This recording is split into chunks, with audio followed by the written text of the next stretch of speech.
Hi, my name is Emmanuel Martinez. Have you ever been behind the wheel and suddenly you feel very exhausted late at night? And you close your eyes for just a moment? And you don't remember what you saw a few miles back? Well, that is what is known as microsleep.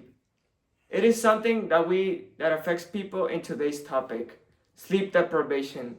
It is a serious worldwide health crisis that affects people in the modern age, in today's era, as people don't sleep enough. Actually, funny story.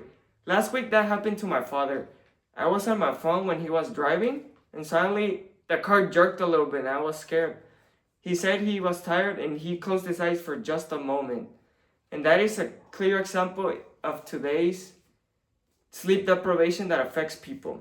So my four main points is the problem, which is sleep deprivation is a serious and public health crisis.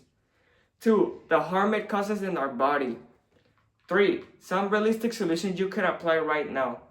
And 4, how can we achieve a better life, or how can we see ourselves applying these solutions?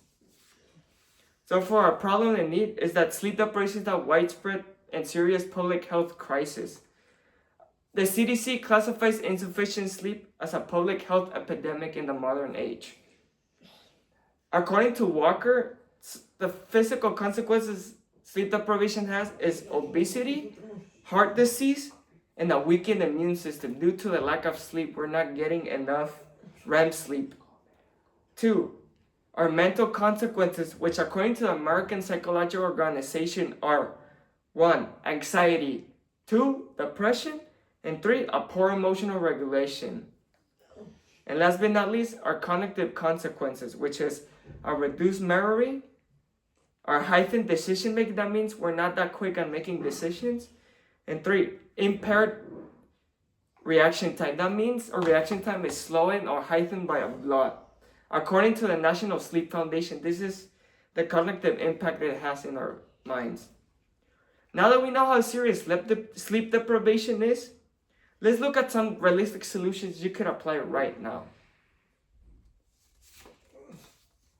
So first, we have establishing a consistent sleep schedule, which according to Harvard Medical School, consists of waking up and sleeping at the same time, which reinforces circadian rhythm. 2, a wind-up routine, which consists of dimming lights, no screen time 30 to 60 minutes before bed, and cooling the room down to 65 through 67 degrees Fahrenheit, so you could sleep well and better. And 3, limiting caffeine after noon and no drinking alcohol, as this suppresses the REM sleep, the most important cycle in the sleep cycle. These are 3 simple fixes you could apply right now. Now imagine if you apply these constantly into your schedule. You'll see the difference, or not. Who knows? Picture this. You start sleeping more. You start consistently going to bed at the same time. You wake up without an alarm. You have a sharper focus, meaning you'll remember most things you saw in your college algebra class or in your recent classes, or something you watch on a TikTok live, or something you watch on an Instagram reel about a subject. 3, you'll have a better mood. That means you're more or less likely to snap at friends and coworkers. If you're irritated, you're more or less likely to get irritated too.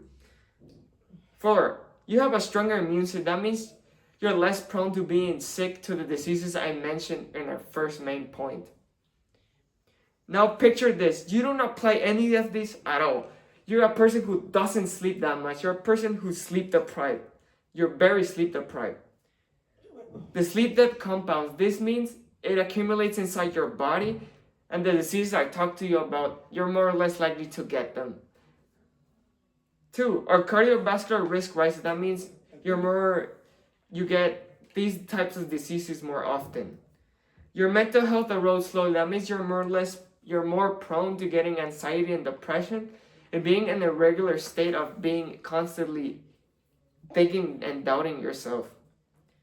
And 4, cognitive decline sneaks up on you. That means it sneaks up on you slowly and you get more slowly. 1, I talked about our problem, which is sleep deprivation. 2, I talked about how it affects the human body.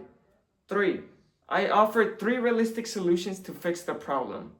And 4, I showed you how this would help you in the long run or it would not help you in the long run. Sleep deprivation is a widespread serious health concern, which consequences are very serious. And solutions are within our reach. There are solutions we can possibly do and realistically do and apply. Tonight, set up bedtime. A wake up time minus 8 hours. And stick to it for 7 days. And you'll notice the difference right away. The most productive thing we can do right now is probably go to bed tonight. Thank you.